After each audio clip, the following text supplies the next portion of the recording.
Well, welcome everyone to the Board of Commissioners special called meeting, a public hearing, September the 16th, 2025. We have one commissioner on Zoom thing, is that right? Not yet? Okay. I guess we gotta wait on Zoom. I thought Zoom went fast. Maybe not.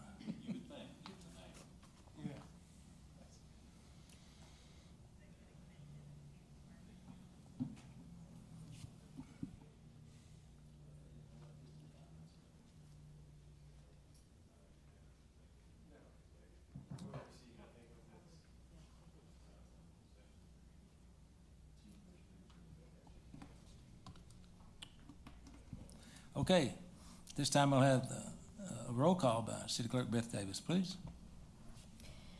Commissioner Jeff Sanford. Here. Mayor Tom Watson. Here.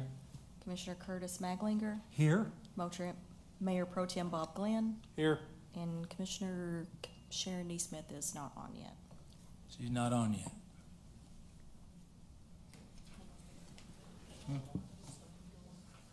Okay. Angela, I would like to call on you, please, to receive any public comment regarding the proposed 2025 real property tax rate, please. Thank you, Mayor. You're welcome. We're here to have a public hearing on property taxes as required by Kentucky Revised Statute 132.027 that requires the City of Owensboro to hold a public hearing to announce the following. The tax levied last year was .2610 and produced revenues in the amount of $11,508,071 from real property. This year's compensating rate is 2.2450 and will produce revenues in the amount of $11,638,370. The City of Owensboro, Kentucky proposes a tax rate of .2560, which will produce a total of $12,160,909 in revenues. Revenue expected from new property is $111,727. It is also proposed that a personal property rate of .3091 be set, yielding estimated revenues of $1,429,014. Revenue received in excess of last year's revenue will be used for general fund expenditures. If anyone has any questions, I'd be happy to entertain. Any questions? I just have a quick one. It may not tie in well with what you've said, Angela. Our bond rating, do we have a chance to get our bond rating up anytime in the next year? That's always our hope with every call that we have. They used to only do calls when we issued bonds, and now they do an annual update. So we get that opportunity now annually, whether we issue bonds or not. And yes, for every time that that we show that we're fiscally responsible, is favorable to them. But once you've been marked down, it's harder to get back up. So to get that upgrade. But yes, that's always our hope, and our fiscal advisor has those conversations with Moody's as well. Thank you very much, Mayor. You're welcome. Any other questions? Hearing none, I'll move to adjourn. I'll make a motion to adjourn. Could I have a second, please? Second. Any other questions?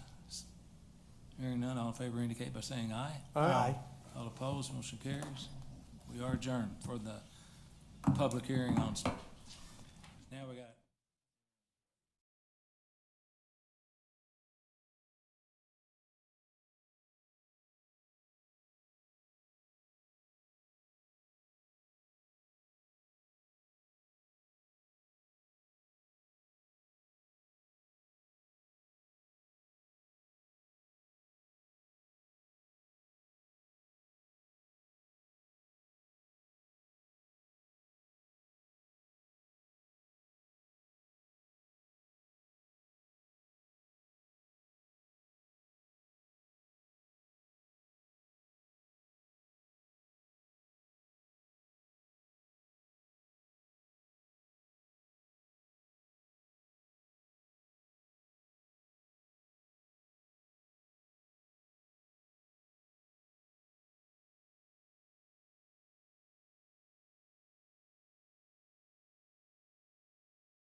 Owensboro Board of Commissioners regular meeting, September 16, 2025. At this time, I'll ask the City Clerk, Beth Davis, to please call the roll.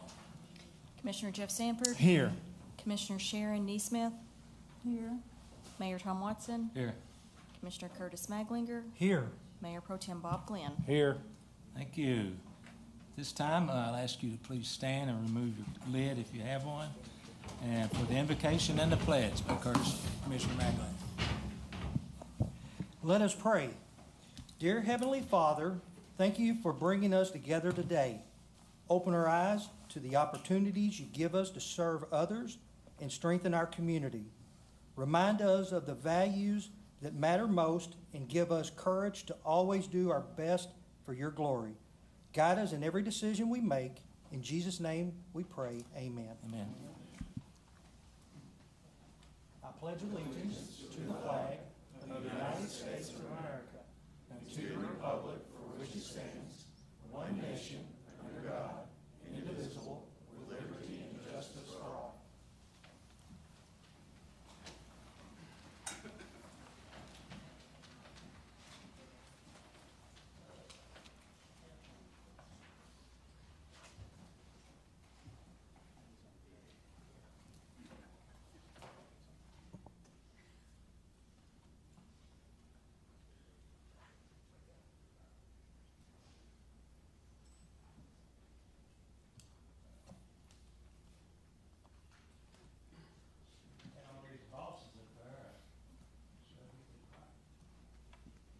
Thanks, boss. Okay, we have an outstanding certificate of outstanding service for Officer Ben Campbell. Is he here? Come on up, Ben.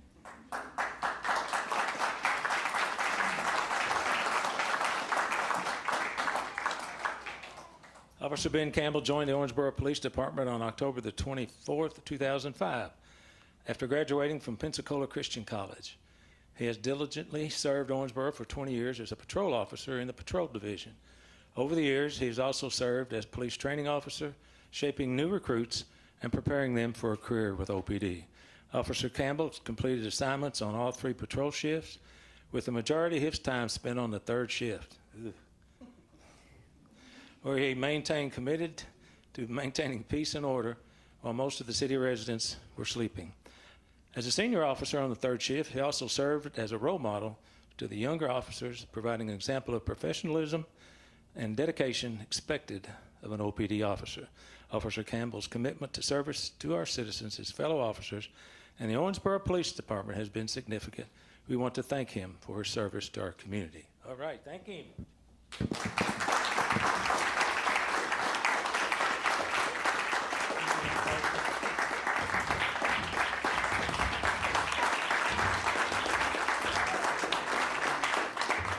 Microphone is yours. Oh, no. You take down an armed robber, but you don't want to talk on the microphone. Yeah. Take a lesson from your little daughter. Okay. Rosemary Condor, please move forward. You can bring whatever you want to do.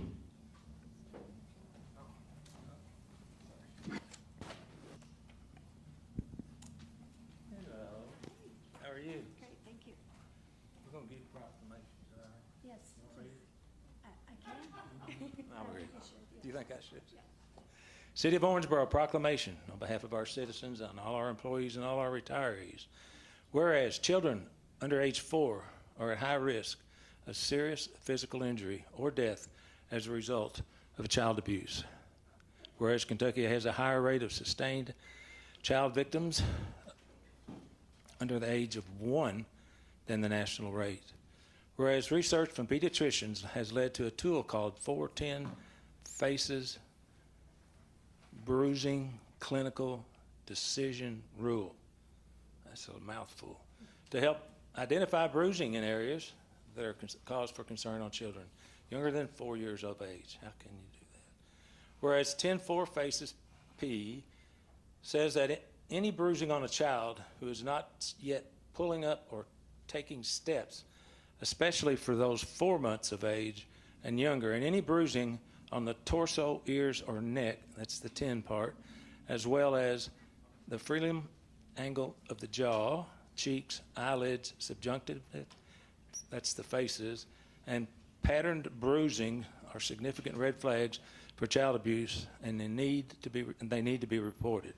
And whereas Kentucky requires the training of certain professionals such as nurses, doctors, social workers, and first responders on this rule with pediatric abusive head trauma training, but it is imperative to have many adults as possible ready to identify these concerns. Whereas the Co-Chair for Kids Face It movement is leading the campaign to end child abuse and aims to bring awareness to 410 Faces. Bruising Clinical Division. That sounds funny too. Bruising Clinical Decision Rule with a traditional and social media campaign and educational events on the days surrounding October 4th. Whereas University of Louisville and University of Kentucky forensic pediatricians and their teams are providing free training the week of October the 4th, 2024 to educate on 10-4 Faces, Bruising Clinical Decisions Rule, to identify abuse early and share tips for prevention.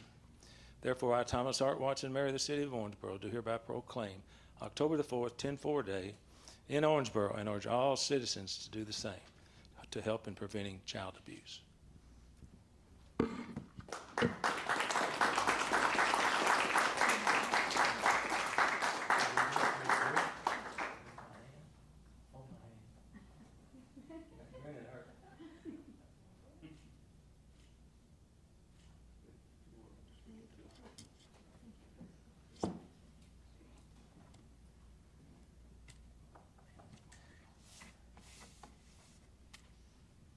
I have with me the Executive Director of CASA of Ohio Valley, Alondra Johnson. So I'm Rosemary Condor, and I'm on the Board of Trustees of Kentucky Youth Advocates. We partner every year with COSARE Charities for our Face It program to help Kentuckians be more aware of the dangers of child abuse and ways that we can help children thrive and survive in our community and across our great state.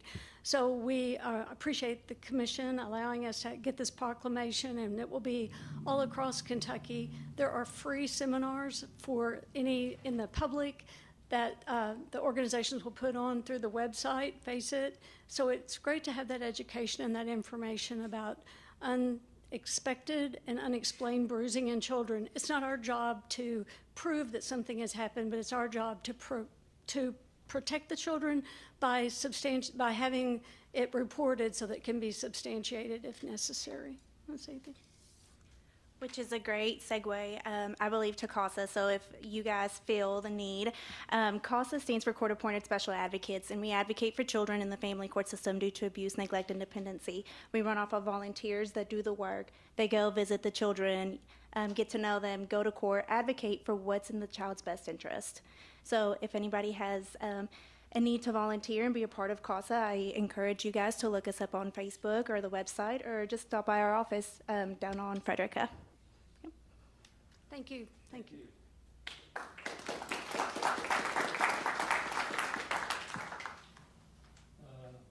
Suicide prevention.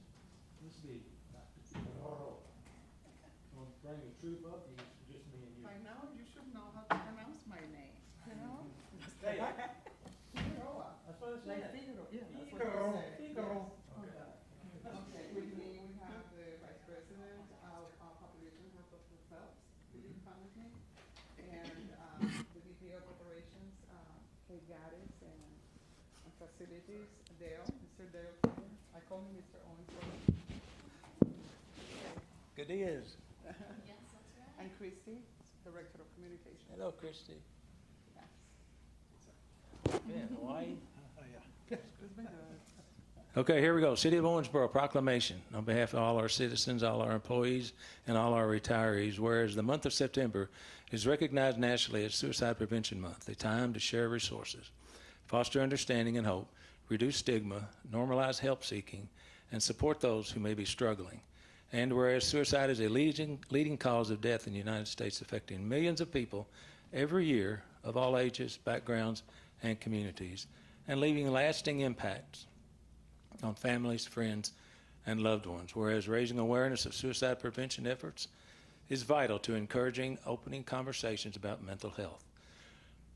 promoting hope, and ensuring that individuals in crisis know how they are not alone. And whereas every organization and citizen has a role to play in suicide prevention by learning the warning signs, supporting one another, and spreading the message that help is available and recovery is possible. Whereas the National Crisis Line 988 and other local crisis hotlines provide immediate life-saving support to those experiencing mental health emergencies. Now, therefore, I, Thomas Hart Watson, Mayor of the City of Owensboro, do hereby proclaim National Suicide Prevention Month in Owensboro, and ask everyone to participate. Thank you.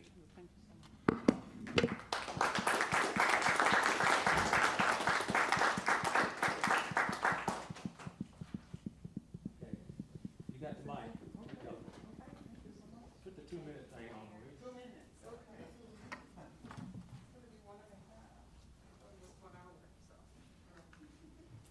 Okay. Well, thank you so much, Mayor Watson, commissioners, and fellow citizens for recognizing September as Suicide Prevention Month. This is not only a symbolic gesture, it is a strong message that our community values life and the power of prevention, and we value hope. I want to share with you just a few statistics. Across the United States, last year, over 49,000 people died by suicide. That's one life lost every 11 minutes. And here in Kentucky, we lost close to 900 people due to suicide. And our suicide rate is higher than the national rate, than the national average.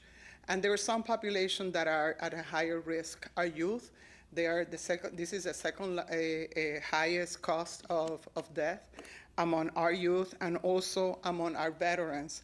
Veterans in Kentucky consist of 8% of the adult population, but they are 13% of the suicide rate. So we are committed to change that, and that's something that is possible just in collaboration, because for every life there is a family, friends that are mourning a loss and are affected by it. So we are committed to prevention and also to provide post-prevention services. That means providing support to those families that are affected by suicide. So at River Valley Behavioral Health, we have the 988 Suicide and Crisis Lifeline. There is no barrier in terms of payment or anything. Anyone can call the 988, and we have clinicians and people that are available to provide assistance to every person that calls. You do not have to have a suicide plan within the family, but if you're experiencing an emotional crisis, you can call or you can text 988, and someone who has been highly trained and is dedicated to do that will help you. Many of the individuals that we have hired for this, they are the best, and many of them have experienced suicide within their family, so they will have an empathetic and compassionate ear, and someone that is able to help them wherever they are. We also have a suicide prevention program, and it takes only 1 hour to be trained in how to recognize some of the signs. This training is called the QPR, and we're going to be putting this information in the media, especially during the holidays. We want to make sure that all of us are equipped to identify. That doesn't make us clinicians, but what it makes some of us are. But in order for you to help, you just need to have compassion, and I know that you're here because this is a wonderful city and you have compassionate heart, and we just need to ask a few questions. Are you okay? By asking that, we can save a life with the proper resources. So please reach out to us if in any way, shape, or form we can be of assistance to you or to a loved one. And I thank you again, the mayor and the city commissioners and the leadership of this city for being so supportive of mental health services. Thank you. Thank you. Just to add on a little bit, Dr. Figaro came to one of our cattle calls up in Washington, D.C., and the president sent one one of his aides in to listen to our concerns, and she knocked it out of the park. She made Owensboro look really good. So I wondered, I don't know if I ever thanked you for that or not, but you were excellent and answered all his questions, and as a community, we appreciate what you all are doing. Thank you. Okay, now to the fun stuff. OBKY Budget Report 2025-26. The one and only Angela Woniger, Director of Finance and Support Services. It's all you. Thank you, Mayor. I'm pleased to present the city's seventh, what we call the OBKY budget.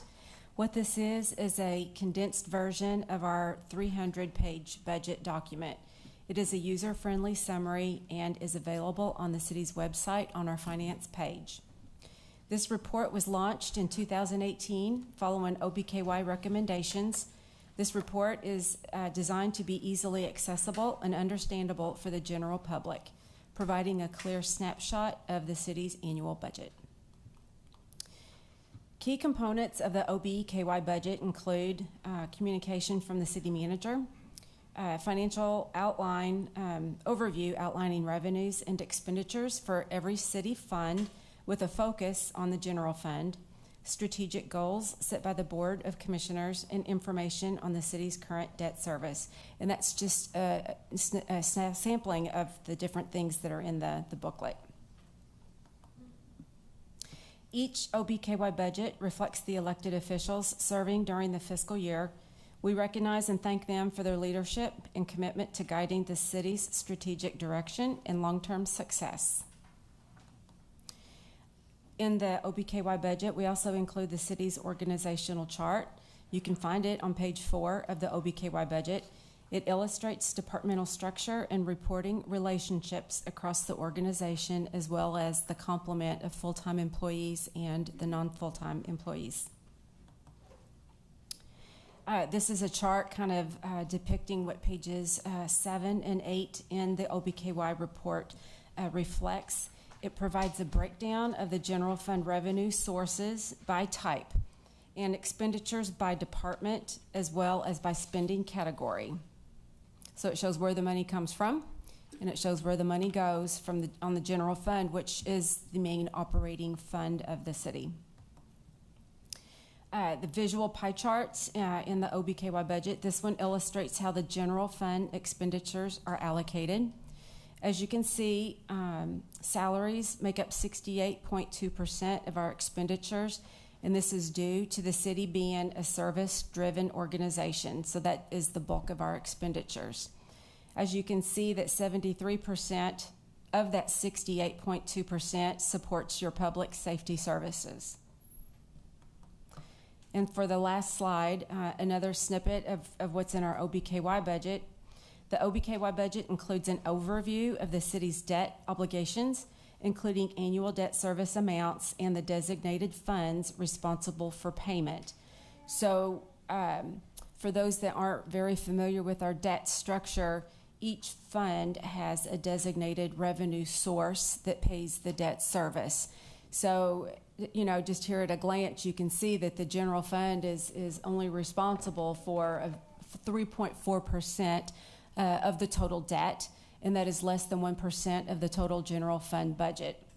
So there's a lot of really good and interesting facts that you can find in this report. And should you want more information, more detail, please look to our full 300-page budget document, which is, like I said, on our website. So the OBKY budget, like I said, as well as the 300-page on our website, hard copies can be found in the front lobby of City Hall. And I want to thank you for your interest in the city's financial stewardship. If anyone has any questions, I'd be happy to answer. Any questions? You did good. We got money, right? Thank you, Mayor. Yes, we do. Busted. All right, good. Yes. I'm liking that. Next item on the agenda is CAD system for 9/11, or 911, I should say. Mr. Paul Nay. Good afternoon, Commission, Mayor. My presentation's gonna be like 2 hours, and I figure we take a break in about the 2-hour range. Is that all right? You be by yourself in here. Yes. We'll get started. So I'm just gonna go over some of the technology, high level of the technology that we use in dispatch, so that you can see where you support us financially and support us, you know, with my staff, and so we can support the community. And I want to show you why we use the technology that we have and what it does to support the community. So that's what this presentation is about. So we dispatch for the Owensboro Police Department, the Owensboro Fire Department, the Davis County Sheriff's Department, the Davis County Fire Department, the 10 volunteers, the Davis County School Police, and the Davis County Animal Control. So those are our agencies that we're responsible for, that we dispatch for every day. And this is a video, so I'm going to show you this video, then we're going to go into all the technology that makes this call happen. On the greenbelt, my friend just collapsed. Okay, you're on the greenbelt. I see your call is hitting around the 400 block there. Marker 439. 439 is where you're at? Yes. Okay. I'm getting help to you right now, okay? And is your friend breathing? I can't tell. Hang on. Not very good. Okay, not very well. Are they conscious or unconscious? Unconscious. Okay. All right, I've got help on the way to you right now, okay? Is your phone number 998-4444? Engine 1, EMS Zone 3. Okay. And Respond how old's to your friend? subject unconscious. About 40. 439 Greenbelt. About 40 years of age? 439 Greenbelt, W 5th Street Road. Okay. And do they have any medical issues that you know of? Not that I'm aware of. Male or female? Now, what do I do? Okay, I'm going to switch you over to the ambulance service. They're going to give you some instructions, okay? But I've already got paramedics on the way. Can I have your name real quick? Ann, can you Ann. Okay, yes, ma'am. Hang on just a second. I'm transferring you over to AMR so they can give you some instructions. Hold on just a second. Okay. Give them just a second, okay? Paramedics are already on the way. Okay. Davies County EMS. Yeah, this is going to be the Greenbelt call. Go ahead, ma'am. Okay. So you can see that our average call gets EMS and fire going in around 40-some seconds. So as the dispatcher's still talking, the technology is working for the caller. So by say that the fire department's being dispatched automatically, you heard the voice, right? And then the CAD to CAD transfer, so the dispatch center is in Evansville and soon will be in St. Louis. So the CAD transfer goes over there, they have all of our data immediately, and they can immediately start the EMD process at that point. So there's not a delay in fire or police getting there. So that just shows you the system. And we'll go through more of the system in just a minute. But this is an old system that there was some questions recently about reverse 911 in the news. And so I want to answer some questions, answer this before there's some questions, is that we had this for several years, starting in around 2010 is when we started reverse 911. And it was great until about 4 years ago, around 4 years ago, that in 2000, the landline started decreasing, 2000 every single year. So about 4 years ago, it plummeted. There was very little landlines, and people went to VoIP, and they went to cell phones as their primary communications in the residence. And with that, we couldn't use reverse 911 because there was no one to contact with landlines because it wasn't viable. So we had this system on the website, and we asked people, hey, register your cell phone and register your house phone, and we'll be glad to continue this. Well, we got very little response from it. We did a lot of proclamations, and in here we talked about it, and we did a lot of press releases to do it, right? And it just didn't go very far. So we had to get the company, and they weren't going to support any longer because landlines weren't existent. So we had to discontinue. It wasn't worth the cost of something that we weren't using, so it wasn't a wise decision to pay for something that's not good with taxpayers' dollars. So we had to quit using that. So what it would do is we could just draw a circle on the map, and it would call those people in that circle. It was really a neat product. There's other things you can do, but the limited aspect of that is, again, people registering for it, and people don't want to do that. They don't want to put their information out there, right? So we have 3 towers in the community that we diversify our communications. I'm not going to disclose all 3 of those, but we have 3 towers so that we have a primary, a backup, and a tri-terry, so we have everything kind of spread out. So if a disaster comes and takes one of the towers out, we can still communicate in our community because everything's not the proverbial all your eggs in one basket, if you will. This is our radio system, so you can see that we have multiple channels. We have the blue or police, brown to sheriff, red is fire, and then we can communicate with the hospital, with OMU, with the school system, the school buses. We can do a lot of things. So we have all that technology that we have in our radio system, and we can patch that through. But here in a minute, you're going to see that we can patch air evac. So air evac flies in a whole lot. We can patch them to our first responders to get air evac. And we use them mainly for high critical calls, such as burn victims, that we would just bypass our hospital and go direct to the burn hospital in Louisville or Vanderbilt, where the patient get the best care being a burn victim. Tornado sirens, we activate those in dispatch, and we have the rotating, as you can see, and we have the omnidirectional. The rotating, you hear it come and go as it goes around. We do that for thunderstorm warnings and tornado warnings. Has a voice, and it does it in each community. We're in the process of migrating those to 800 megahertz, which is a more secure technology that's out there, and so we're migrating to 800. And we have about almost 27 sirens inside the city limits. And then there's additional out in the county, but we activate city and county from central dispatch when we do that. So 911 technology helps callers reporting emergencies, and this is our stats. You can see our stats for 911. We do since 2018 up into 25. You can see the years. So they go up and down. And I always ask, why does the 911 fluctuate up and down? Well, it depends on the year. Some years we have more weather that we get more 911 calls, and we have sometimes we have events that cause more calls. So it just depends on what's going on in the community each year. We had 14,493 911 calls resulting in medical responses last year. So of that, fire department only went on a small percentage of those. A lot of those fire didn't go on, is that we triaged the call and deemed it wasn't a fire response necessity, only an ambulance response, right? So that's what that 14,000 incorporates fire and non-fire response in that 14,000. So we'll talk about the map. The map is crucial to us because it dictates how we respond. And you're going to see in the map that I have city and county boundaries.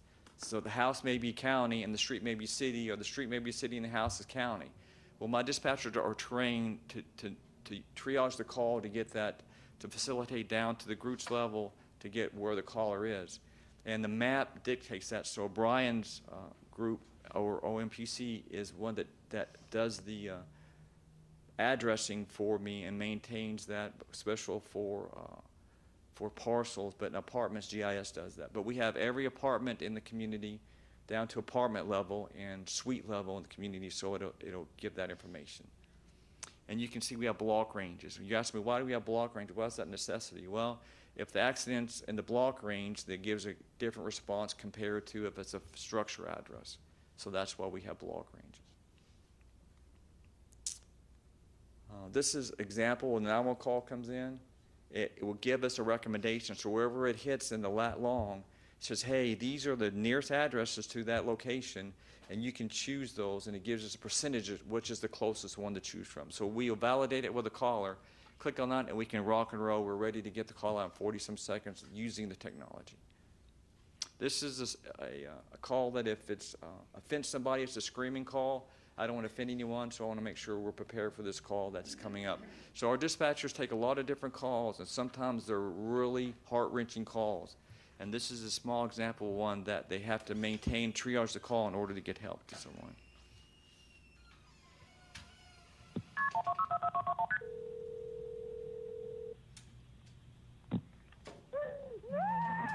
Hello? What happened? My daddy! Honey, I can't understand you. My daddy! Your dad? So as you can see, the dispatcher has to take control of that call, and using the map, they can use the map to get the address, and the caller can't speak that because they're so distraught because of what's going on at home. And we can use the map where it hits and try to help the caller to help us to get help out to them. And then once we get the address, it has a recommendation. So CAD recommends the fire, police, and EMS immediately. And again, that's why it's crucial that we have solid addresses. Without solid addresses, that map doesn't work, and we don't get recommendations. And this is the example, you just heard it, but the fire department is Engine using 4. this Respond and it to dispatches. cardiac arrest. you see that's 3740 Old automated. Hartford Road. Text 911, we were the first in the Commonwealth to text from and to 911. It's been almost 10 years now that we've had that technology, and so we text back and forth. So we ask that you call 911 if all possible, but if you can't call, you're hearing impaired or you're in a domestic violence situation and you can't speak, then we want you to text 911 so we can get you help. We've had people call because of DUIs. A person was inside the car and reporting a DUI of a caller that they're in. They couldn't call, say, hey, this guy's drunk, I can't get out of the car. We're able to help that. We've had domestic violence calls come in through texting that they can't speak, but they can text, and we can get help to them. So it's very beneficial. And the hearing impaired community is great that they have access to us when they didn't in the past. This is the texting, how it works. You'll see that we drop the box and we already have the number, and we have canned information we can just type and it sends a message out and it's real time. Smart 911, Smart 911, we use that you can register your telephone, that it will give me your home address, any medical, what vehicles you're driving. Any of that information is in your profile. You can put as much in there or at least what do you want to do, so when you call, it gives us information. The ambulance has that, so we can find you more efficiently and help you if you have a diabetic or if you have any other information that we can put in there so they can be prepared as the paramedics come to your house. This is Area Vac. Area Vac, we use them quite often. And you can see that we can call Area Vac now through the portal on our system using technology in less than a minute. So in less than a minute, we can notify Area Vac, and it gives them the lat long and the landing zone, and then it will pinpoint the landing zone. We answer a few questions. We can click on that little link, and we know where the ambulance is in the air and the ETA, and it tracks them in the air. We can see that as they come into our community using our technology. And this is an example of us filling out in less than a minute. We can have Area Vac. You just put the information there and fill in the blanks, and we have Area Vac.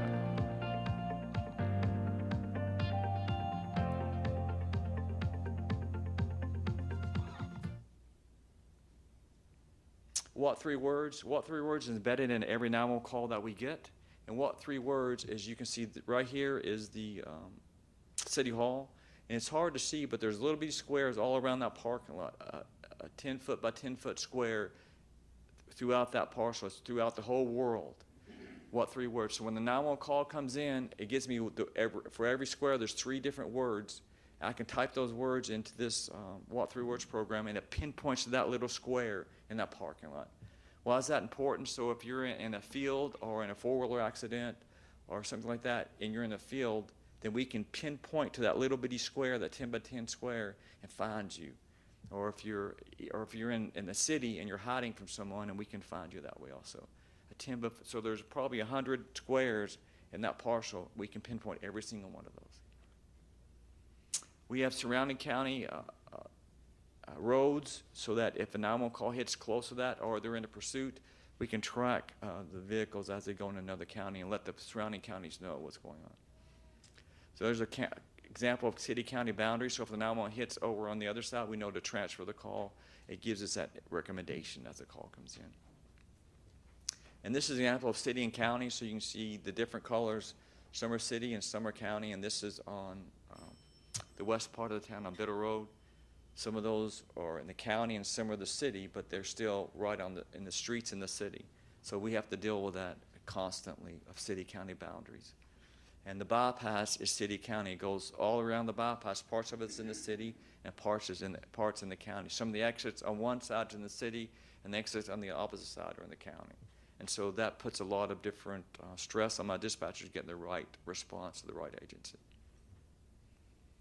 You see water bodies. You can see the pools are circled. Why is that important to us? So if we get a lost child, the kids just for some reason flock to water bodies.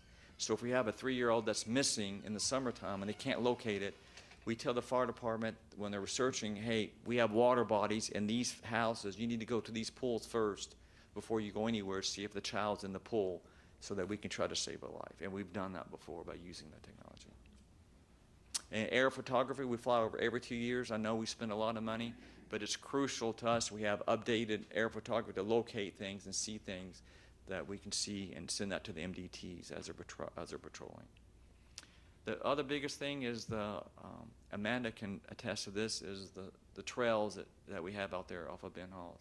So we use what 3 words a whole lot, and we have people that get lost out there walking, hiking. We have young kids that get out there and they go on the wrong trail and they panic when they call 911 because they can't.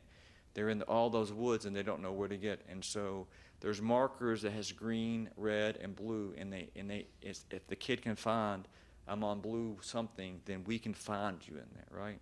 And we have all that information using our maps and the what 3 words and Smart 911. We have all that built in there. And the last thing is Congressman Guthrie's come and visited us with the mayor before, and he is an advocate for 911 at the federal level and supports us tremendously getting funding to help support 911. And that's it in a nutshell. I have a lot more, so that's a little bit shorter than 2 hours, but I didn't want to be solo here by myself, you know. Well, I believe you need an attaboy.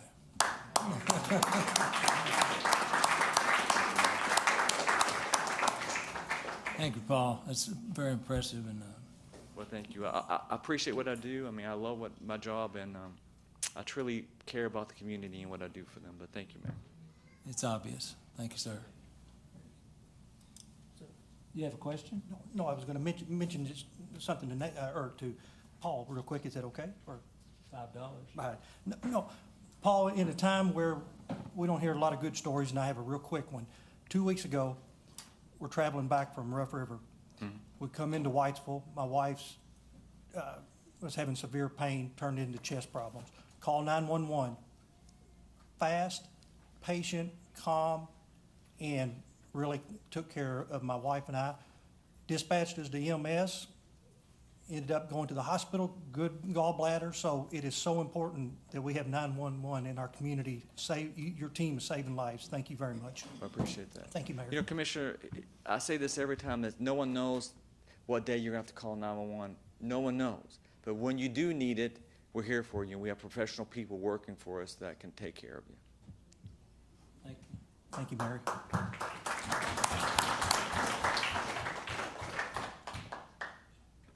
Okay. Next item on the agenda, city project list. City Manager Nate Pagan. Thank you, Mayor. You, of course, were sent a project list earlier this week. There's hard copies in the back on the table for anyone who wants to look at that. Nothing in particular I'll highlight this month. Really just one quick update is on the indoor sports facility. You may have seen that if you've driven past it over there on 3rd Street now. The structural steel is coming up out of the ground, so you'll see progress moving much more quickly now that it's up and out of the ground. And so far, that project remains on time and on budget. Other than that, happy to address any questions should you have any. Good job, Bigfoot. Nate, I just have one quick question. So the senior center, it looked like they put the footer in. Yeah, that's And right. that's great. They're That's doing good. foundational work right now. That's correct. Yeah, so that's exciting as well.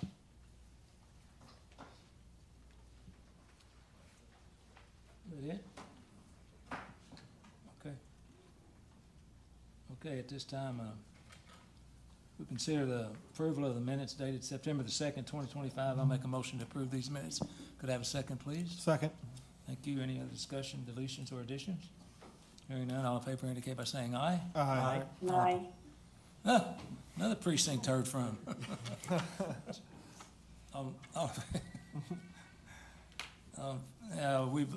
We vote yet? Okay.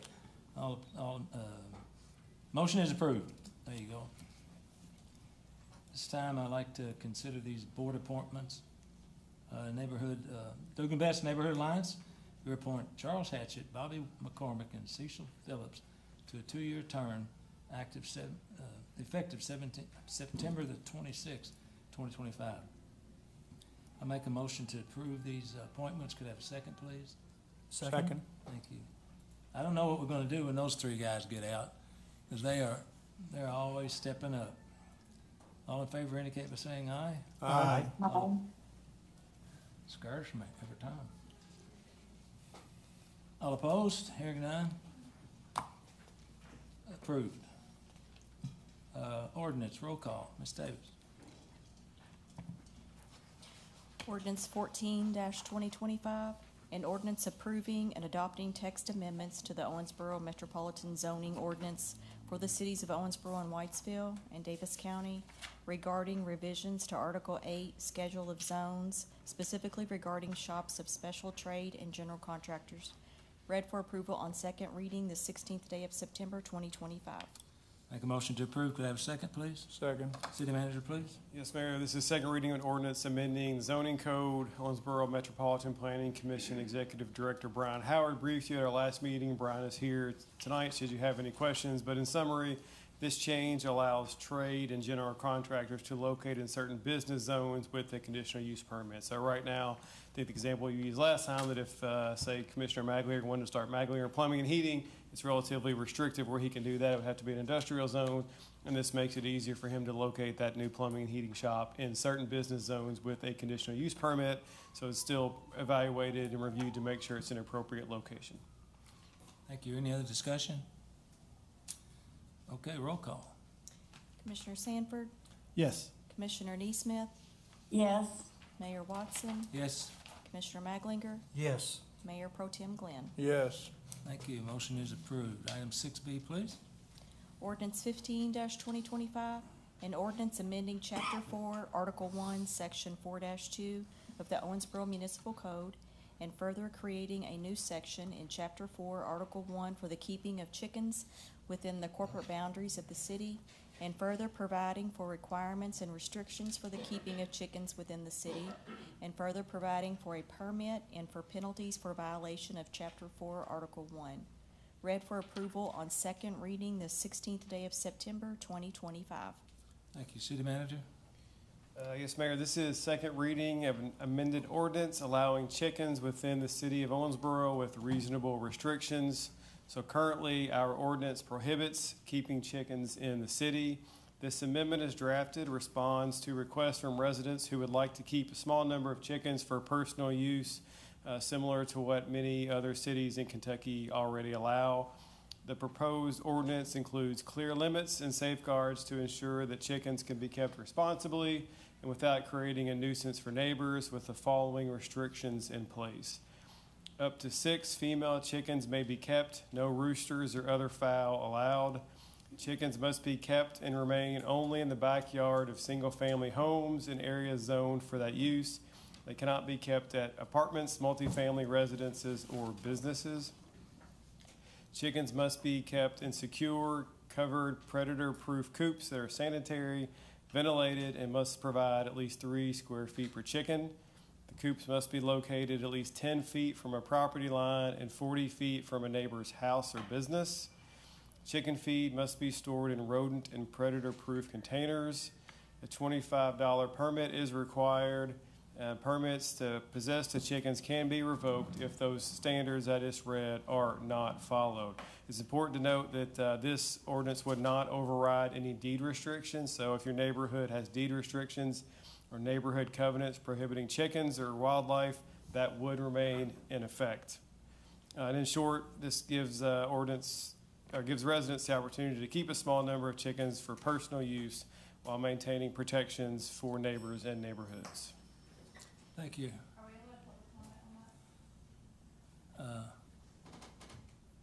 I'll make a motion to approve this. Could I have a second, please?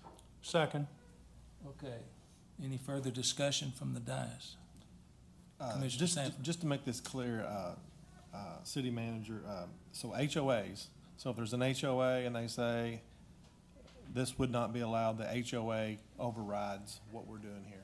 That's correct. Many, certainly newer neighborhoods have certain restrictive covenants that you accept whenever you buy property within that neighborhood. So those would still be in effect, and this does not override any neighborhood covenant or restriction. Anybody else?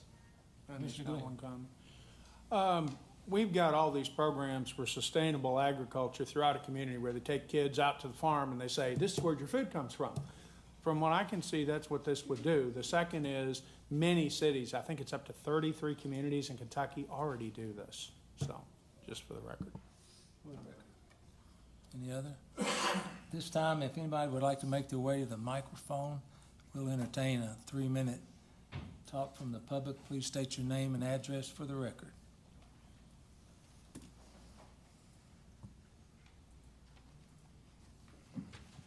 My name is David Eads. My address is 4590 Pleasant Valley Road in Philpott. I'm here to remind the commissioners voting today on the new proposed city ordinance that we are not asking for huge chicken farms within our city limits. The proposal states a limit of 6 hens and no roosters per residence, and that the chickens are to be maintained a proper distance away from property lines and neighbors' homes. With these very reasonable limitations, there is really no cause for concern about noise or smell. Those who desire to have chickens for fresh eggs for their families will be required to obtain permits and to abide by these rules. Now, our city allows dogs of all sorts, which can be a threat to people, can cause smell and mess, and even in other people's yards, can cause great destruction of property, and can make much noise with loud barking that can go on all night long. Chickens will cause no such problems. Please keep Owensboro up with the times and vote yes today for backyard chickens. Thank you. Thank you, sir. Anyone else? I believe I've seen you before. My name is Lindsay Thomas, and I live in Philpott. I used to live in the city 9 years ago. Tried to get chickens legalized then, but unfortunately for me, it was an election year, so you guys voted no, and I promptly moved my family out to the county, where we've been living for the past 8 years and owning chickens. We live in a neighborhood, actually. We walk in our neighborhood regularly. We have a neighborhood Facebook page, and I will say probably 5 or 6 people in our neighborhood actually own backyard chickens as well. I don't know the exact number, and the reason I don't know the exact number is because it's not really obvious. They're quiet, they don't smell bad, they don't make a mess. On our neighborhood Facebook page, people regularly will complain about someone's dog jumping on them, leaving a mess in their yard, escaping. You know, we've caught stray dogs and brought them back to our neighbors. But chickens haven't been a problem for us, and they haven't been a problem for our neighborhood. In fact, I would say they've been a benefit. One of our neighbors, not us, she would actually set a cooler out, and she would either sometimes sell her eggs or even just give them away for free. And so everybody loved her. We have too many kids to ever lose a single egg.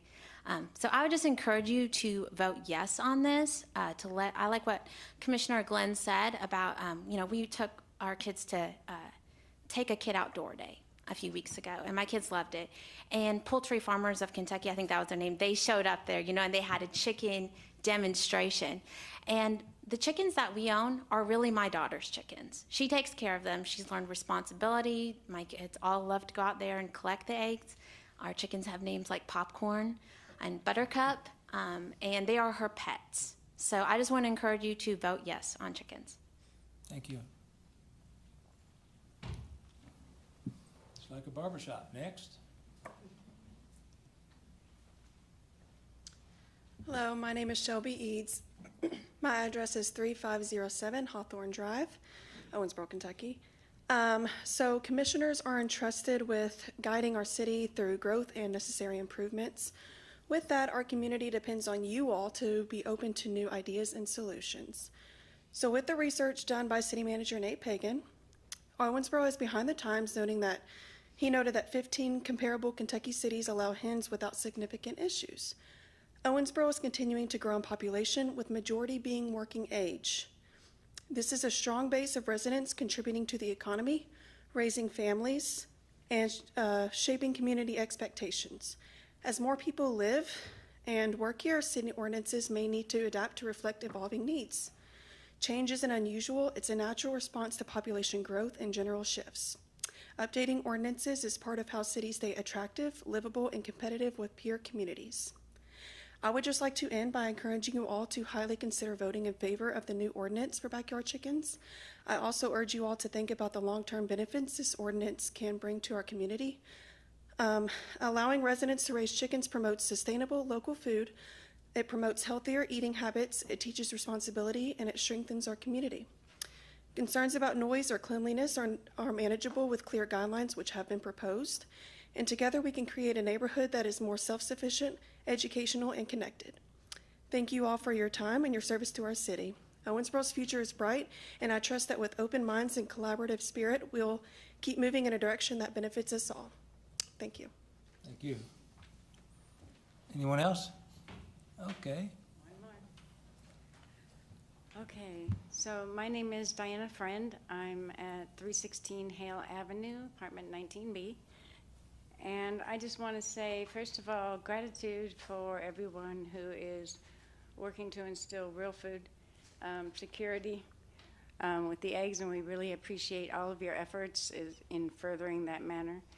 In addition, other ideas along that line are that we already have the farmers market, which accepts EBT. Now, it would be very easy to set up stations for farmers markets within the alliances, say one per alliance or one per every 2 alliances, however it would line up.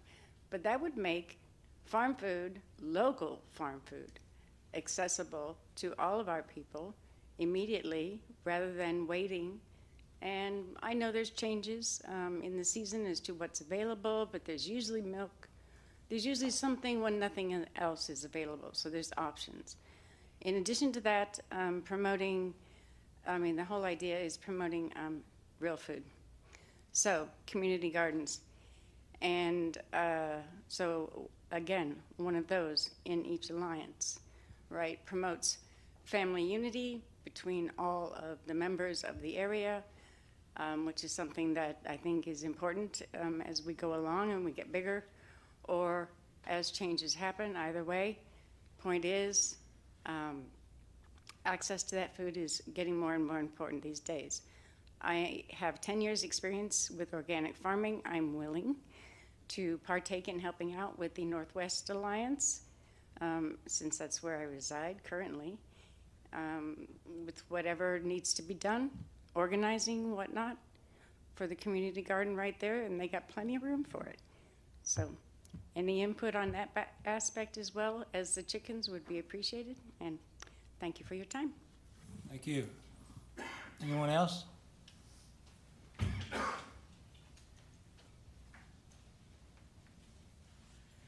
Good evening. My name is Andy. I live at 2920 Yarrow Place at the Roosevelt House. I'm gonna throw a plug in. I feel like y'all should vote yes. And then also I know they had to have a permit. I mean, I'd rather for y'all to do something like that. And I'm gonna turn the flip the tide a little bit. I know sometime back y'all voted to expand alcohol downtown all week long. And I talked to one of the city commissioners, and he explained why. I mean, and I understand where he was coming from. But my question is, you know, it only takes one person to get drunk and get in the vehicle. We need to stay on topic, Mr. Gamblin, please. Stay on the chicken topic, please. Huh? Well, you can comment later on, but we're on the chicken deal right now, so if you don't mind, sir. You'll be able to speak later on in public forum after the meeting. Oh, okay. Yeah. Well, I think y'all need to help these fine people, and I think it'd be a great thing. And I'd rather for them to be have something like that. So. Thank you. Anyone else?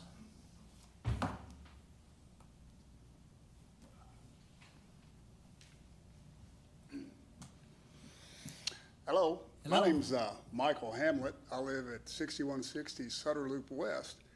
And I'm curious about the permit for the chickens, why we need $25 permit. Because when I was a kid growing up, I had friends that had pigeon coops, and we had a lot of, but I don't understand the reason for a $25, the increased fiscal responsibility for the city or whatever is, I don't understand how that's going to it seems like it's going to create more problems requiring the permit because you're going to have people that don't know they need it. So I'm just curious if you could respond to that. Thank you. Thank you. Anyone else?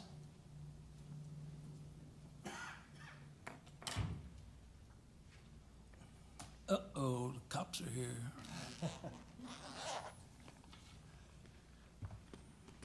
I'm the opposition, folks. So bear with me just a little bit. Mayor, for your office.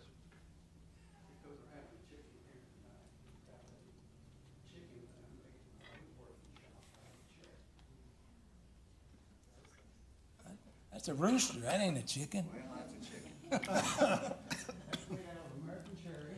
Oh, it's nice. And you can put it in your office. All right. And say that's when we talk about the chicken. I'm gonna have some chicken tenders tonight, it looks like. I'm John Kozlowskis, 2421 St. Anne Street. I think most of the people in here know me, but some of you don't know me over there.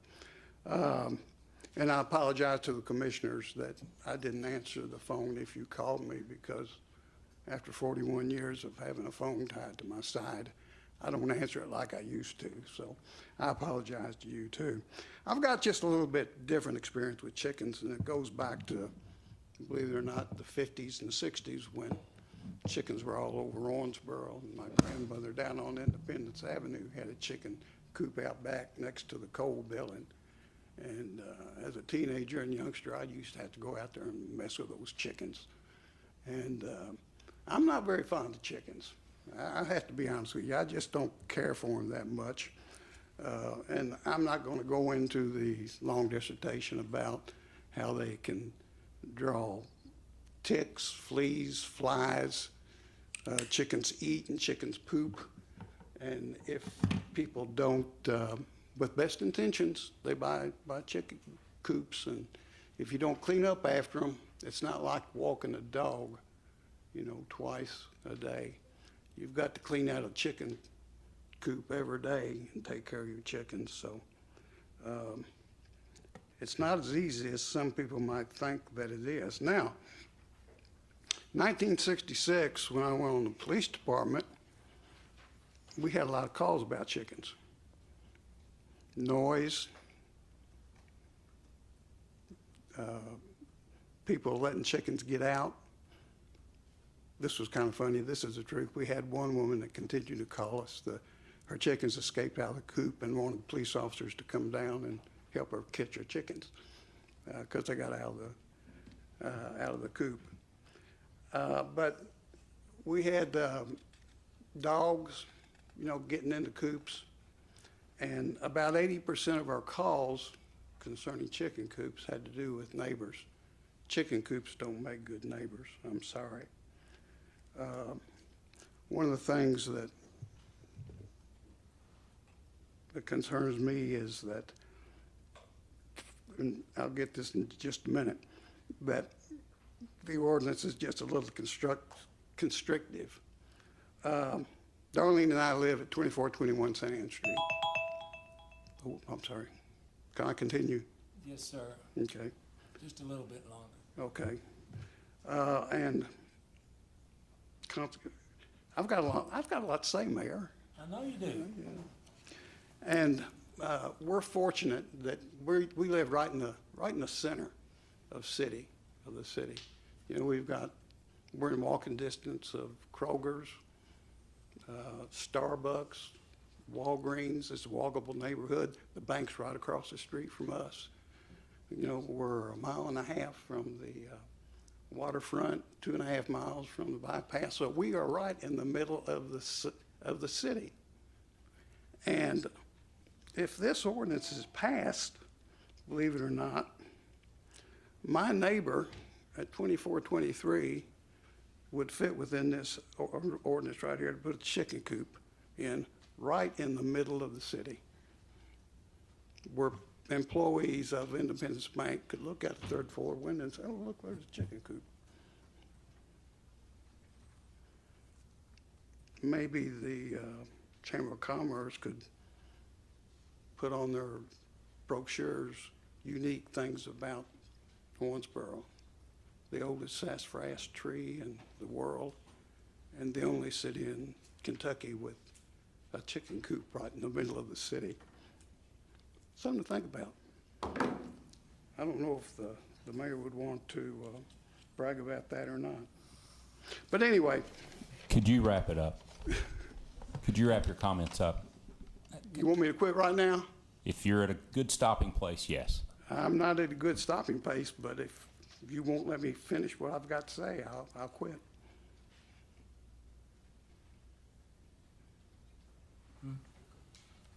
My call. All right, give me another minute. Well, let me see. Let me skip way down here. First of all, let's talk about property lines. Does everybody in here understand what 40 feet is? A chicken coop 40 feet from the back of your house. Leland, come up here and grab hold of this tape. You realize that 40 feet will fit in this chamber?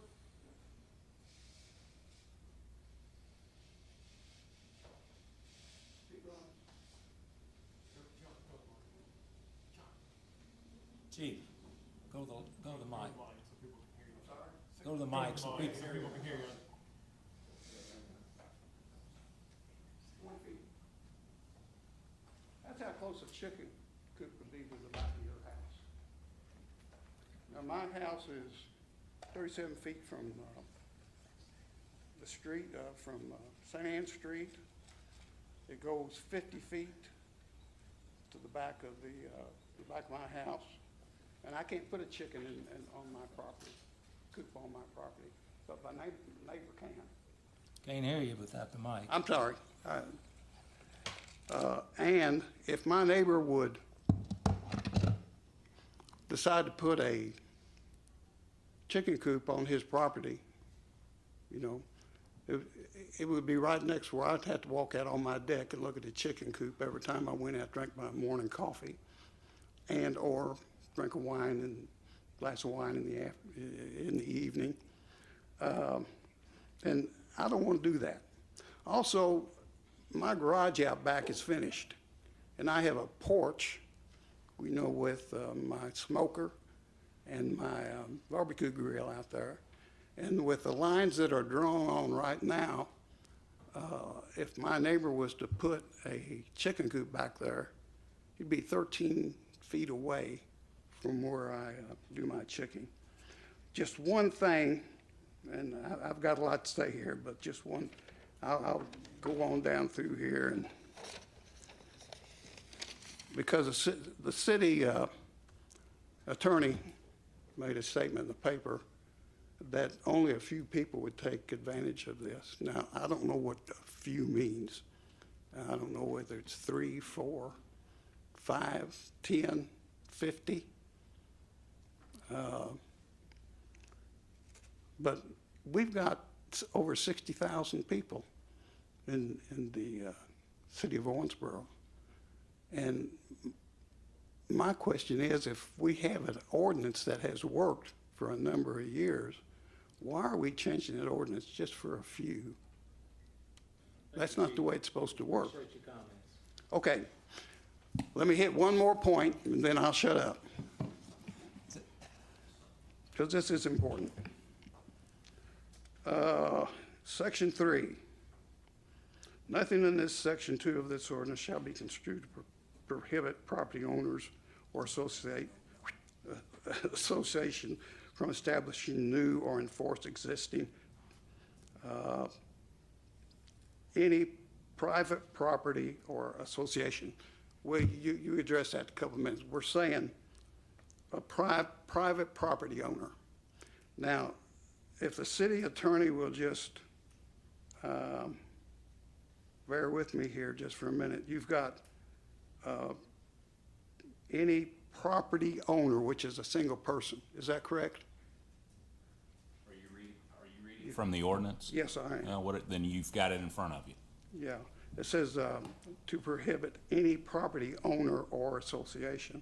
Well, now, an association, you know, can make its own rules, but I don't understand how a property owner can make his own rules saying I don't want chickens next to my property. So I have to take it for granted that property owner means someone that might rent, correct? I don't have the ordinance in front of me, sir.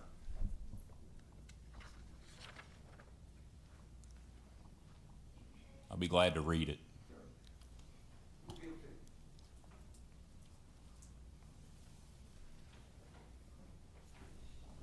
Now, the reason I'm mentioning this is that you're talking about an association. Then you say a private citizen, a private homeowner. That would have to do with a homeowners association, restrictive covenants that have been passed in particular subdivisions.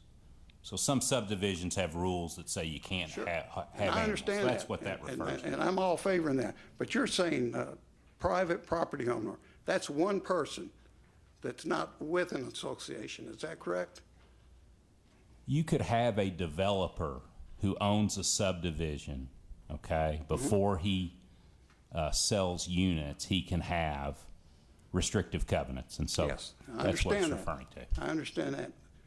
What I'm saying is a private person, one homeowner by himself that owns property. No. Yeah, there's no way that he can develop a covenant by himself, right? I mean, not have it affect other property owners. Yeah. No. Yeah. So what I'm saying is this. In fairness to the people who have spoken already and kind of complied with the 3-minute limit, he's probably at about 10 minutes now, and I think we need to move on and probably vote on the ordinance. Good idea. Thank you, Chief, for your comments. Wow. I'm really disappointed, people. Because you're not letting the private, never mind.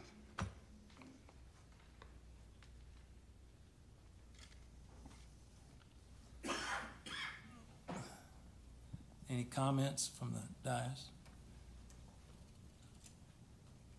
I just find it odd that the two people supporting it don't live inside the city limits. Kind of weird. So, except for John, and he lives in the city, so I guess, motion. What? Comment. Yes. Thank you, Mayor. I've struggled back and forth with this one. You guys have, I think your behavior and the way you've come across has been, has actually probably swayed me to vote on your behalf because of the way you act and the way that you've come across. And I think you guys are really responsible people. I know some of you live in the county, but like the city attorney said, I really don't think it's going to be that many. I don't think there's going to be people with chicken coops all over town. I really do not believe that. And correct me if I'm wrong, City Manager. How many cities in Kentucky allow this? I don't remember the exact number. Past 11, there's about 10. Yeah, I sent an email communication to my equivalents across the state. They overwhelmingly, the number of responses do allow them. And I believe it's probably me who said that there probably wouldn't be a large number. That was based on feedback that I got from other cities that like initially they would see kind of a larger bump of people do it, and then maybe 5 or 10 years after, it's relatively nominal that people who do it long term, just because it's probably more work than some people expect and probably more expensive than a lot of people expect just for all the various things. And so that was just feedback that they got when they done other cities, kind of a bump initially, then it moderated to a low number. And then they also represented that they got basically minimal complaints or negative feedback from neighbors. So they basically said it was not near as much of an issue as they expected going into it, was the feedback that I received from cities across the Commonwealth consistently. Thank you, City Manager. I think being in the real estate industry, which I'm in, you would think I might be one who would not be for it, but, if Bowling Green doesn't have the problems that we think we could have, and they may be actually a little bit larger than we are. And I'm sure they sell plenty of properties, list plenty of properties, and have all kinds of properties all over, as well as the other cities who've done this. So that's why I will probably support you guys tonight. And that's it. Thank you, Mayor. Is that it? I just have one more comment. Commissioner The Glenn. ordinances that we're referring to go back 30 years. This didn't just get passed last week. My daughter lives in North Royalton, Ohio. They recently passed one because other cities around them in the southern suburbs of Cleveland have it. And I'll just tell you, my grandson wants to be a farmer. Now he's 4. But I'd like him to have that experience here too. If he wants to raise chickens while he's with us for a summer, that'd be great. So I guess I'm selfish. But I'll also say it's been around a long time in these other cities. Evansville has it. A lot of cities have had it for decades. It goes back to the Earth Day movement in the 70s. So that's all I've got to say, because I think both sides have done a very good job of explaining their situation, and we'll just go from there. Yeah, I'm going to call for the question, please. We'll have a roll call vote. Yes, we've got a motion and a second. Thank you. Okay. Commissioner Neesmith. I vote no. Mayor Watson. Yes. Commissioner Maglinger. No. Mayor Pro Tem Glenn. Yes. Commissioner Sanford. Yes. Okay, passes 3-2. Motion 3-2. It is approved. I've been mayor 13 years. That's the first time we've ever had to do this. 13 years of being mayor. Comes down to chickens. So, okay, let's moving right along. Item 6C, please.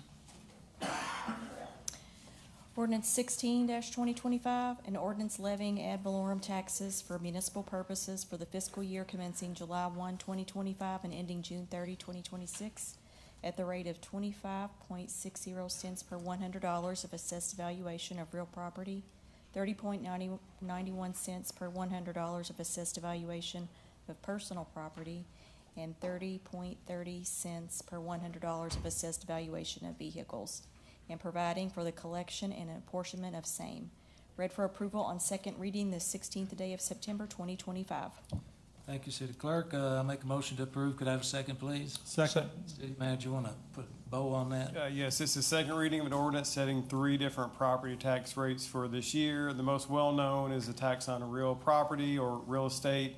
We propose to decrease the real estate rate from last year, reducing the rate down to 25.6 cents per $100 evaluation, down from 26.1 cents last year. So with this rate, a house assessed at $100,000 would pay $261 in property tax to the city. We propose no change to the vehicle rate remaining at 30.3 cents per $100 and has been at that rate for decades. And on personal property, the ordinance includes a rate of 30.91 cents. And the personal property tax rate is based on a formula. You set the real property rate, and then a formula sort of kicks out what the personal property rate is. Again, most people think when we talk about property tax, they're talking about the real estate rate. So again, we're happy that we can propose a decrease for this year. Thank you. Any other discussion? My thing's yellow. I saw that. I'm not sure. I haven't seen that before. She's cut my mic. Is it working? There you go. That's all. Right now. You're good now. You're on right now. I'm on? Now you're good. Yes. We're in a world already. We are ready to. We're going to vote roll call. Thank you. Mayor Watson? Yes. Commissioner Maglinger? Yes. Mayor Pro Tem Glenn? Yes. Commissioner Sanford? Yes. Commissioner Neesmith? Yes. Thank you. Item 6D, please, Ms. Davis. Ordinance 17-2025, an ordinance amending the Owensboro Municipal Code as it relates to property maintenance code enforcement, amending Chapter 2, Article 3, Section 2-102 to correct an ordinance reference, amending Chapter 5, Article 4, Section 5-137 to expand and clarify standards and violations, amending section 5-163 to update penalties, and amending various other sections of the Property Maintenance Code ordinance to make corrections and revisions to references. Read for approval on second reading the 16th day of September 2025. Thank you. I make a motion to approve this. Could I have a second, please? Second. Thank you, City Manager. Second reading of an ordinance amending our property maintenance code. One primary change is the addition of mowing standards for undeveloped property. In the past, we've requested that larger undeveloped commercial properties be mowed at least 3 times a year, but that was not required by law. So this amendment establishes that undeveloped parcels of 2 acres or more must be mowed at least once before the end of May, once between June and August, and once more after September 1st, ensuring a minimum of 3 mowings each season of the mowing season. The other primary change adds a new section regarding incomplete projects. The ordinance will require construction to be consistent and sustained until a project is completed. If work stops for 120 days on a residential project or 180 days on a commercial project, staff may designate the project as incomplete. Once a project has been deemed as incomplete, citations may be issued through the existing property maintenance board and process, consistent with how other ordinance violations are enforced. Other than that, there's some minor cleanup and terminology changes, but the 2 primary are to add mowing standards for larger undeveloped properties, and then to create a new section about incomplete projects or construction on projects that is no longer progressing. Thank you. Any other discussion? Roll call, please. Commissioner Maglinger? Yes. Mayor Pro Tem Glenn? Yes. Commissioner Sanford? Yes. Commissioner Neesmith? Yes. Mayor Watson? Yes. Motion approved. Thank you. 7, please. Municipal Order 21-2025, a municipal order authorizing and directing the mayor to execute a memorandum of agreement with 54 Grand LLC, providing that the city shall reimburse 54. Let me back up. Let me go back to 7A. Okay, we'll start over.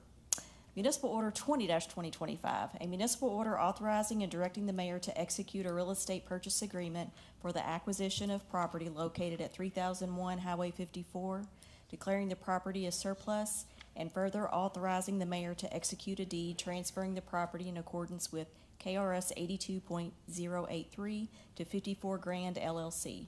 Read for approval on one reading the 16th day of September 2025.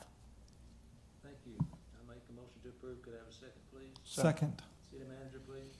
Yes, sir, Mayor. This municipal order approves the purchase and subsequent sale of the property at 3001 Highway 54, which is the former state juvenile justice property located beside Walmart.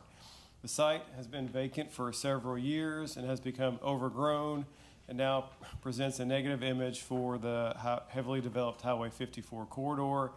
Because the site has remained vacant, it has attracted issues such as vandalism, property crimes, and vagrancy, and requires frequent response from our city public safety resources. Mayor, Commissioner, I know you've shared concerns you have about the status of the property and have heard complaints from members of the community. Representative D.J. Johnson was concerned about the site as well, and he urged the state to address it. As a result, the state began the process of selling the property. Under that process, other public agencies had the first opportunity to purchase the site. And so after consideration, the city is acquiring the site to ensure the public safety concerns are addressed and the appearance are addressed to better facilitate development. So we will buy the property and then ultimately sell it. So the property will be sold to 54 Grand LLC, which is a local company. We approached this group because its principals have previously submitted the best bid for when the state tried to sell this property several years ago. The buyers have agreed to demolish the dilapidated structures within 6 months of acquiring the site. In addition, the principals of 54 Grand LLC led the development of Heartland Crossings, which is the large commercial project where Menards, Meyer, and many other tenants are located on Highway 54. So they have proven success and experience there with Heartland's Crossings, makes them a strong partner to redevelop the juvenile justice site. So the redevelopment will eliminate a long-standing blight, reduce the burden on public safety resources, and return a prominent property to productive use and put it back on the tax rolls and subsequently be developed. Yeah, that place was a mess. I think Owensboro Times went out there and did a photo shoot on it or something. It's awful out there. This needs to be done. Okay, any other discussion? Okay. Just say hallelujah. Sir? Hallelujah, that it's finally gonna happen.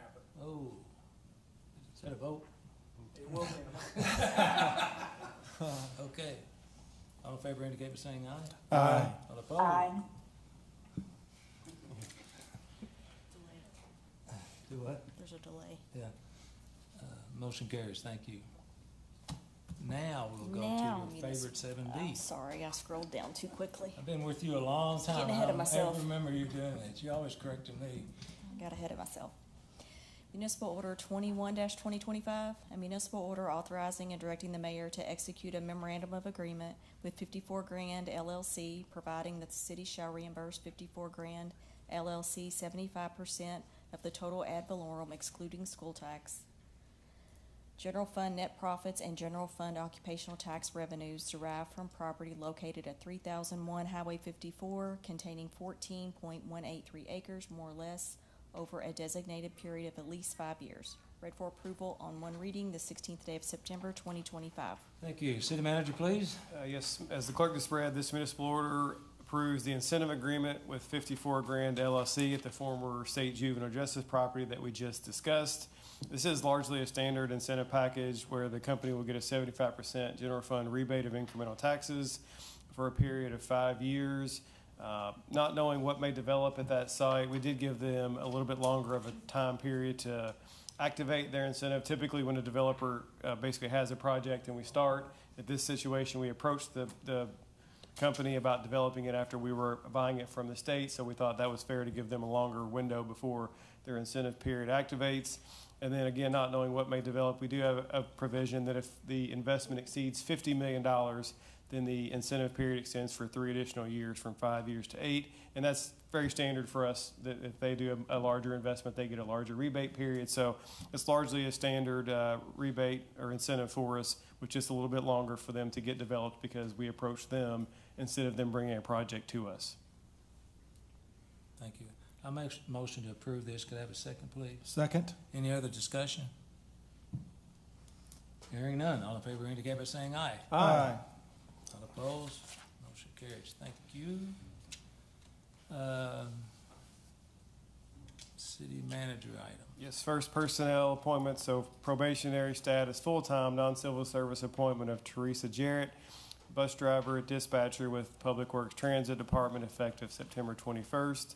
And then regular status, full-time, non-civil service appointments of Ryan Black, firefighter, Fire Department, effective September 18th, and Whitney McFarland, purchasing specialist with Finance Department, effective September 22nd. Thank you. I make a motion to approve. Could I have a second, please? Second. Any discussion? I guess Ryan is Gordon's son, I guess, isn't it? So keeping it in the family. All in favor indicate by saying aye. Aye. All opposed, motion carries. Thank you. Mayor, next item, city manager comments. I do have one. Actually, it won't actually be me. It will be Public Events Director Tim Ross, who will present an update about Illuminate, which is our large new festival that is rapidly approaching. Thank you, Mayor, Commission. Just wanted to give another highlight, kind of overview of what this new event is. The response that we've had from folks around the country has been tremendous. We've got hundreds of thousands of views on some of our social pages and websites, so people are excited. We purposely not given a tremendous amount of detail because it's something you need to come see in person and experience it to kind of understand what's going on with that. But I wanted to give, again, kind of a high-level overview of what it is because it's coming up in just a few weeks. So, again, the new event is called Illuminate, and it's an art and light experience. So there are going to be about 14 different art installations scattered throughout downtown over the 3 nights of the event, October 3rd, 4th, and 5th, which is a Friday, Saturday, Sunday night. And so the event times are 6:30 p.m. to 10 p.m. each night. Again, art installations, unique, different installations. Some of them are from artists around the globe. Some of them are ones that are created here locally. You can go on our social pages or on the event website to take a look at these different ones. We've got local artist Aaron Kaiser. We've got another muralist named Casey Jackson from over in Louisville that are a part of that, all very unique, involving light or illumination of some kind.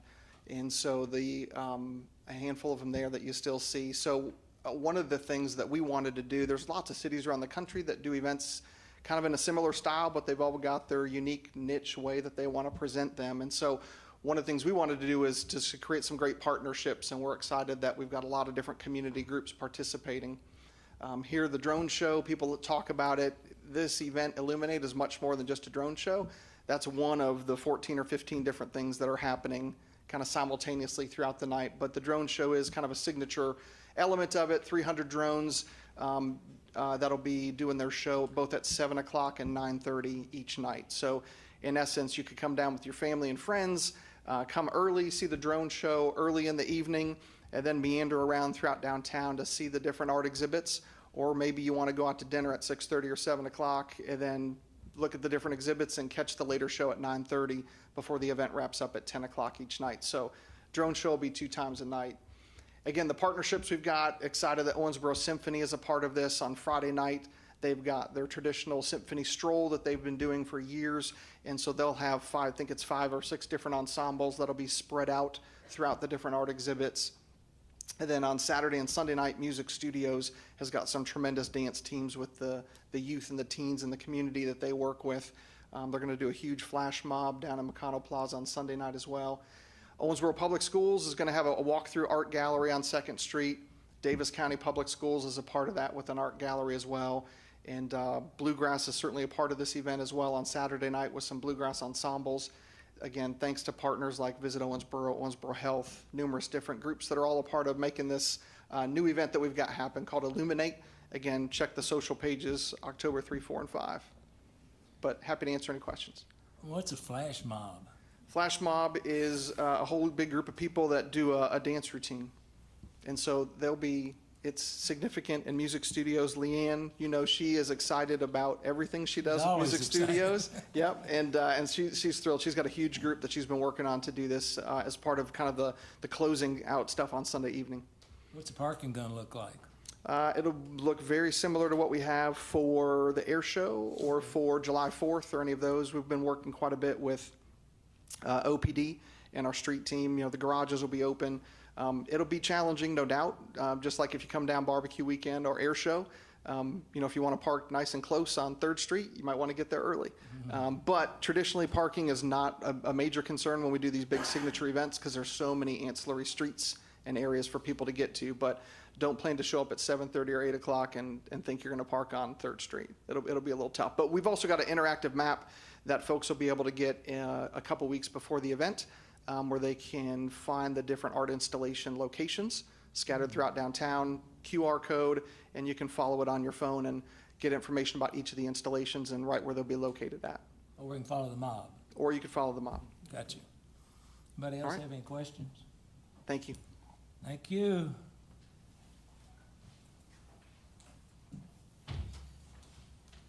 Is that all you have, sir? Okay, communication from elected officials. Mayor Pro Tem. Attended a few events that were very enriching and interesting. Curtis and I attended the Audubon Area 50th anniversary event. If you've never understood the impact and expansive contributions, not just to our county, but I think it's 38 other counties, you would have heard about it there. It was a great event. 10th anniversary Hall of Fame at the Merchant Center Court tennis facility. They put, I think, 6 people in the Hall of Fame, including Noel and one of the Merchant family. It was Patel family, pardon me. It was a really nice event. Terry Woodward was there, and he looked good. The softball state Special Olympics, Curtis and I went there, and we watched Charlie throw out the first ball, and I got to give the county credit. He did a good job. And then finally, I attended a communication sharing event that's tied to the project where we're trying to do community building, the Harwell Group, and learn more about the homeless situation and solutions to our youth feeling disaffected. And that's it. Thank you, Commissioner Maglinger. Thank you, Mayor. Yeah, yes, after Commissioner Glenn and I attended the 50-year gala, that was amazing. Went downstairs, and by golly, we've got the Kentucky State High School Division A women's volleyball tournament. It was filled. I stayed there a couple hours, thinking a lot of people there, everybody from all over Kentucky. So that filled up a lot of hotels. And then congratulations to our Bluegrass Museum Hall of Fame, selling out both nights of Billy Strings, and visitors were from all over the United States in 2 countries. So it is great to be in Owensboro. He can play that thing, can't he? Thank you, Mayor. Sure. Commissioner Sanford. Thank you, Mayor. Just a couple things. I just wanted to mention, a lot of people don't understand why we do what we do up here. A lot of things we do, like buying a property, selling a property. The property that we did get tonight that's going to be sold was in nobody's hands but the state, so nobody really benefits whatsoever, okay? So as a taxpayer in Owensboro, you were getting nothing, 0, and it sits there blighted. So now what's happened is it's going to be put in the private sector hands. So what does that mean to you as a taxpayer? It means the more people who pay taxes into the pool, the better services we can give you guys. Also, the longer we can keep taxes down. So we want private investment in our community. That's what we want to do.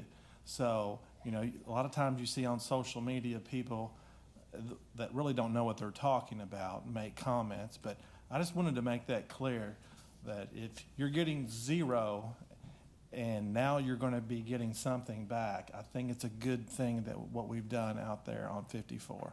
That's number 1. Number 2, I appreciate the debate we had tonight. You guys did a wonderful job. John, you did a wonderful job. You're a little long, but you did good too. And that's the civility we need to have. In light of things that happened in our country last week, that's really affected me in my heart, and watching a young man and his family and a young man get killed. It's time as leaders that, you know, I've got friends on both sides of the aisle, and we need to start really listening to each other and caring for one another. And these things here, the social media that I just talked about, there's a lot of danger in it, especially for kids. So families, I think you really need to keep an eye on our young people, because this can be very dangerous. And I just really think at the end of the day, you know, we're all on the same team. We may think a little bit different, we may vote a little bit different, but at the end of the day, we still all care about each other. You guys were great. Like I said, you guys were great. John was great. You guys are a big part of our community. Thank you for your service and everything you've done for us. And you guys seem like very intelligent people that are raising your kids and doing the right stuff, and I appreciate that too. So that's the kind of things that I like to see around here. But thank you very much. That's all, Mayor. Thank you. You stole all my stuff, man. I'm sorry. It was a heavy heart. Yeah, that's a bad deal. Sharon, you still awake? I am still awake. Let her I'm rip. just down here in Orlando seeing my son and grandsons, and I'm on with the Hilton conference, so I appreciate you all fixing it up so I could join in. I just hope nobody tells Donald Duck when I go see Disney that I voted against chickens, but other than that, I do have something I did want to shout out to all of our people here, the CVB and the River Park Center, your convention center, the downtown group that's formed to get the music downtown 4 nights a week for us to help us become the bluegrass capital of the world. There's so much going on by individuals and individual businesses, and then they're all for us to enjoy. So I just want to encourage everybody to support those. I was probably one of those, if you had asked me years ago, I'd say, no, bluegrass, that's just not my thing. But if you ever go, even if you don't like some of the older group bluegrass, it's now really great. And it's great because everybody's giving their, I had someone that actually did bluegrass, but I felt like Janis Joplin was in there too. So I need everybody to support what's going on, but I really want to thank the people that are making this happen because we've had great, the last 4 weekends, We've had some of the best, nicest people as visitors to downtown Owensboro and to all of our different hotels. And it's been pretty amazing because they're so grateful and also complimentary of what's going on in the city. And that's not just any one person, that's a whole lot of people. It's our street department out there keeping things straight. It's our people that are taking care of their properties and making sure that people want to come back. So just felt like it was, I'm at the mood, I'm getting to go see Mickey Mouse, and I'm happy, and I want everybody else to say thank you and be happy too. Is that amen? That's an amen. Okay, thank you. Well, all I can tell you is my soulmate and I, we got to visit our great-grandchildren, Palmer and cool. Baker. So that's pretty exciting for us. Got a little boy and a little girl. Kind of a big little boy, but he's going to be a beast. So, okay, we'll move on to open public forum. Members of the audience may address the Board of Commissioners on any matter of public concern that was not on the agenda. Comments are limited to issues within the scope and responsibility of the Commission. Commission meetings are held to conduct city business for the benefit of Owensboro citizens and taxpayers. This time, anyone who wishes to address the City Commission, please make their way to the podium to be recognized. State their name and address for the clerk's record and limit their remarks to 3 minutes or less. Good evening again. My name is Andy Gamblin, 2920 Yale Place, and I do want to apologize for earlier. No apology needed. Well, no, I want to, so. Accepted. But anyway, I know y'all voted for the alcohol Monday through Friday with the cup and everything, and I talked to one of the city commission, I'm not going to mention the name, but he explained to me, and I get what he was saying, but it only takes one person to get drunk and get into the automobile and hit a precious little child. Then what happened? I'd give anything if y'all hadn't have voted for that. I know why y'all did, because more revenue. To me, I just feel like it was wrong. Now, one more topic, then I will get off here. Bear with me. It's your time. Okay, I was looking up how far does free speech go, and what it does not cover is obscenity, child pornography. I know our tax dollars go and fund the library. There's books in there in the children's section that should not be in there. Because I know Ms. Condor just left. I give anything if her office and then would look into that, because it is a civil issue. I mean, our young kids is our sake. And I give anything if y'all would step up to the plate. I mean, y'all supposed to be here to protect our young kids. And I know y'all got grandkids. I mean, and we're in a spiritual warfare right now to mess with their minds and everything, and we want to protect them. And I appreciate what y'all doing. Y'all got some good things, but we need to be watching out for our young kids. I don't want my tax dollars to go fund them books. We've asked the library several times to move them into the adult section. They are not doing it, and I pray that y'all will take the funding away from the library for a while. Please consider that. Thank you. Just one thing to follow up. You know that's the county's purview, not the city. Okay. Well, hey, maybe y'all could be at least a voice, please. There you go. There you go. Thank you all. Sure. Anybody else?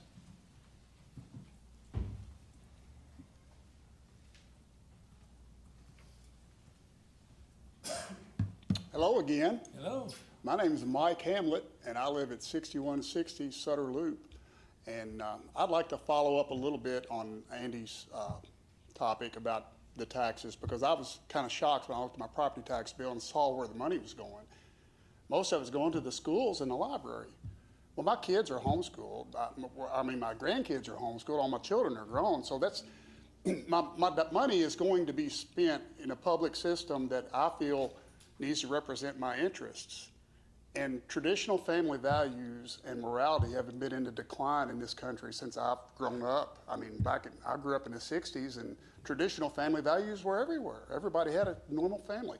What's changed now, we've gotten slack and lax, and we've gone in a negative direction. We need to get God back in the libraries, in the schools, in the public school libraries, in the city school libraries. We need to think about bringing the children back into church and into God. And now another topic I've got is, and I've talked to Jeff about this, is trash. You know, Charlie Castle, he's big about trash. Trash is a problem. It causes flooding. It gets into ditches. It makes the roads get, inundated. So we could make an app. And I know somebody that could do it really easily. It's just like Google Maps when you're driving down the road. It says, oh, speed trap. Well, we could have trash on the map. And you could have volunteers log in, geolocate themselves, turn their location on, pick it up, clean it up, get brownie points for a car wash or a movie pass or a gas card. You'd be helping the flooding situation. You'd be eliminating the trash. The app would be real easy. You could compile it with AI and Python. I could probably do it, but I know somebody that could do it real quick. And it would be a great way to clean up our community, I think. So I'd like to see y'all go forward with that. And that's all I got.